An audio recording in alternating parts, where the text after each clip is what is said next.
Então, dentro da transposição didática, Chevalier, ele foi desenvolvendo ela a partir do tempo e ele viu que chegou em um determinado ponto que só a transposição didática, como ela tinha sido constituída, que antigamente considerava-se ela uma teoria, a teoria da transposição didática, então ele criou a problemática ecológica.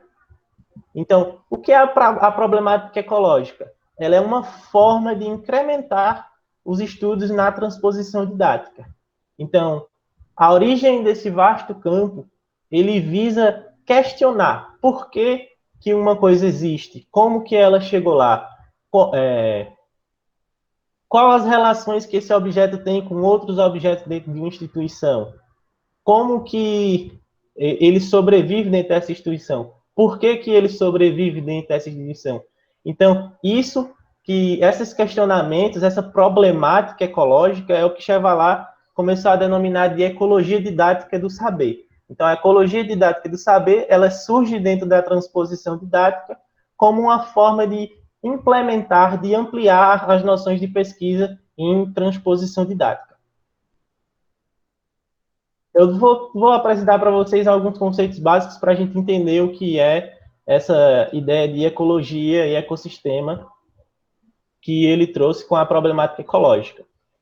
A ideia de ecologia de Chevalier é basicamente a ideia de ecologia da biologia, ou seja, você vai estudar o ambiente onde você está inserido, ou então um ambiente que você quer, um ambiente observável, do mesmo jeito da biologia. Então, o conceito de ecossistema constitui um caminho de observar a natureza. Então, você vai observar como que tudo aquilo está constituído, como que aquilo funciona, quais as relações entre os indivíduos daquela instituição e etc. Então, esse é um conceito mais biológico, que ele apropria e transforma em uma coisa mais didática. Então, ele pega esse conceito de habitat e ele fala que um habitat, em termos de um objeto matemático, são os diversos tipos de instituições em que esse objeto vive. Ou seja, pode ser uma escola, pode ser uma universidade, pode ser tudo aquilo que tenha um objeto matemático. Pode ser até o livro didático, pode ser considerado um habitat. E a gente tem o nicho. O que é o nicho? O nicho são as funções que aquele organismo representa dentro desse habitat, dentro desse ecossistema. Então, qual é a função que tem o conceito de área na escola, por exemplo? Então, isso é a ideia de nicho. Tudo bem? E aí ele apresenta os tipos de ecossistemas. Então, primeiro a gente tem o ecossistema do saber, no qual se produz a matemática, como, por exemplo, temos os departamentos de matemática, as universidades e etc. Temos o ecossistema didático escolar, no qual se estuda a matemática em termos das escolas da educação básica. Então, esse é o ecossistema didático escolar. Nós temos o ecossistema profissional, o qual se utiliza a matemática para realizar algumas tarefas, por exemplo, empresas, com inteligência artificial e etc. Pode ter ser até uma obra, pode ser considerado um ecossistema profissional. Tudo onde você mobilize conhecimentos matemáticos que não seja de cunho acadêmico é considerado como um ecossistema profissional. E o ecossistema nosferiano, na qual a matemática é manipulada para fim de transposição, tais como os documentos oficiais e livros didáticos. Vocês conhecem esse conceito de nosfera? Podem abrir o microfone, pessoal. A gente viu na aula passada. Ótimo, ótimo. Então vocês entendem que a noosfera ela não é uma coisa fixa, não é? Ela se molda a partir da necessidade. Então é um grupo de pessoas que se une em prol de fazer essa transposição para criar um documento ou criar um livro didático, enfim. Então ele é um grupo móvel, ele é um grupo mutável, vamos dizer assim. E aí a gente chega na teoria antropológica do didático. Então, a teoria antropológica do didático, ela vai incorporar a TAD como sendo parte dela. Por quê? Qual é a ideia de Chevallat quando ele cria a teoria antropológica do didático? Chevallat, ele criou a teoria da transposição didática, vamos dizer assim, como ela era chamada antigamente, só que ele percebeu que a teoria da transposição didática, ela não englobava a parte antropológica, ela não englobava a parte humana, ela estava muito mais ligada à parte institucional do conhecimento. Então, a parte mais burocrática, vamos dizer assim, do saber e das transposições e da criação do conhecimento.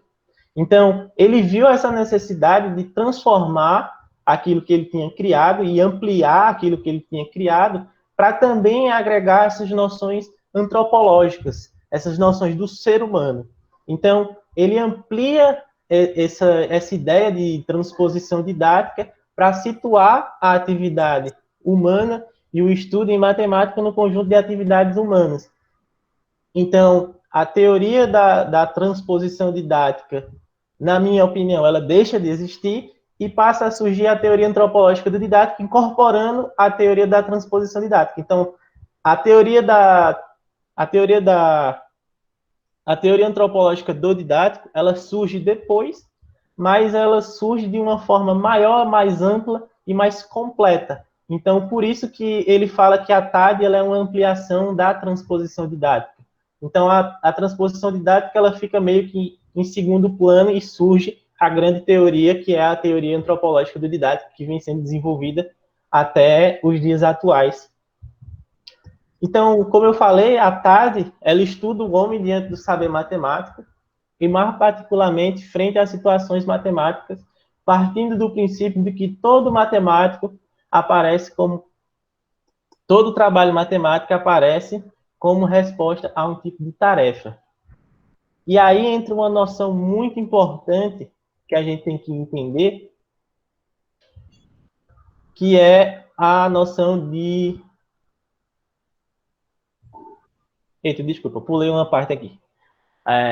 Então, quando ele apresenta essa ideia de TAD, então é considerada como uma teoria inovadora, que ela vai se diferenciar das outras e até mesmo da transposição didática por aquilo que eu já falei.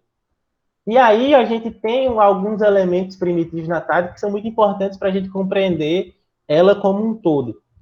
E como ela é uma teoria extensa, então é muito importante a gente compreender esse início, esses conceitos básicos da TAD, para a gente conseguir incorporando ao passar do tempo, das leituras que a gente faz, os outros conceitos da TAD.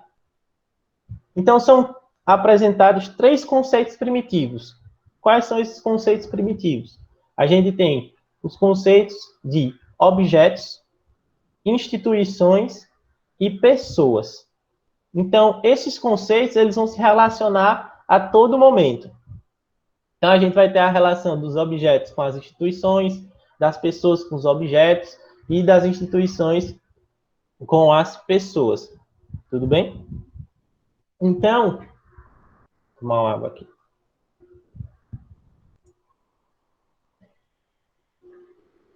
Eu estou indo muito rápido, vocês falem, tá? Tá tranquilo, tá ótimo. Então, vejam. Qual é a ideia de objeto para Chevallat? Para Chevallat, tudo é um objeto. Todas as coisas são um objeto. Então, para ser um objeto, tudo é um objeto. Mas para ser considerado um objeto de fato, esse objeto precisa ser reconhecido por pelo menos uma pessoa ou uma instituição. Então, para um objeto existir, para o objeto existir na TAD, ele tem que estar relacionado a uma pessoa ou ele tem que estar relacionado a uma instituição, certo? Para O que é que eu... Oi. Quando a gente estava no esquenta antes da tua chegada, o professor Diógenes tinha feito a pergunta sobre se eu poderia ser um objeto, por exemplo. Então tá aí porque eu disse depende. Porque antes precisa ser percebido, né? Um objeto precisa ser notado por uma instituição, ou enfim, não é isso? As pessoas, elas são objetos de uma instituição, por exemplo. Elas podem ser objetos de uma instituição. Pronto, Entende? pode continuar. Entendi. Obrigado. Pronto, então, essas relações, então um objeto para existir, ele precisa ter a relação com uma pessoa ou com uma instituição. Então, a gente tem a ideia de instituição. Então, o que é uma instituição? A instituição ela pode ser explicitada como sendo um dispositivo social total ou parcial que impõe a seus sujeitos formas de fazer e de pensar que são próprias a cada tipo ou forma de instituição. Então, tudo aquilo que lhe impõe uma forma de fazer e de pensar é considerado uma instituição. A primeira instituição que a gente conhece é a família. A família, ela tem o seu jeito de pensar, o seu jeito de agir, e quando você é criança, você é submetido ao fazer e o pensar dessa instituição família, e a partir do tempo que você vai crescendo, você vai se submetendo a outras instituições. Então você vai fazer, durante sua vida, você vai fazer parte de diversas instituições, e você vai se submeter a diversas instituições. Então tudo aquilo que faz, que impõe uma forma de fazer ou de pensar, é considerado uma instituição. E aí a gente entra num conceito que eu considero o mais importante, que é o de pessoa. Ele é um conceito que eu dividi ele em 3 estágios. Para a gente entender melhor como funciona, primeiro a gente é indivíduo. Então, todos nós nascemos indivíduo. Todos nós temos a nossa individualidade, certo? Então, todos nós nascemos indivíduo. A partir do momento que nós ingressamos em uma instituição, nós viramos sujeito dessa instituição. Então, nós passamos desse primeiro estágio para o segundo estágio, o estágio do sujeito. Então, a gente se sujeita àquilo que a instituição nos manda fazer e nos diz para pensar. Então, nós somos sujeitos da nossa família, nós somos sujeitos da escola, nós somos sujeitos da universidade, nós somos sujeitos de diversas instituições. E uma instituição, ela não precisa ser necessariamente uma instituição de ensino, tudo bem? Não precisa ser especificamente uma instituição acadêmica para ser uma instituição.